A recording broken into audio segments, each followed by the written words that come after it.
ফাইনালের পুরস্কার বিতরণ অনুষ্ঠানে যুক্তরাষ্ট্রের প্রেসিডেন্ট ডোনাল্ড ট্রাম্পকে এড়িয়ে গেছেন আর্জেন্টিনা দলের ডিফেন্ডার ক্রিস্টিয়ান রোমেরো। পদক নিতে মঞ্চে উঠে তিনি ট্রাম্পকে কোনো অভিবাদন জানাননি। তবে আর্জেন্টিনা ও স্পেনের অন্য ফুটবলাররা ট্রাম্পকে স্বাভাবিকভাবেই অভিবাদন জানিয়েছেন।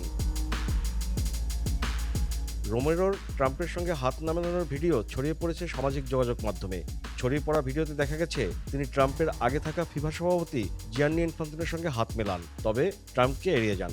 ট্রাম্প শুধু খেলোয়াড়দের পদকই তুলে দেননি, হাত মিলিয়ে ও কারো সঙ্গে কথা বলে শুভেচ্ছাও জানান।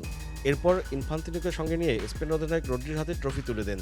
ট্রফি দেওয়ার পর যখন উদযাপন শুরু হয়, তখনও মার্কিন প্রেসিডেন্ট মঞ্চের ঠিক মাঝখানে দাঁড়িয়েছিলেন।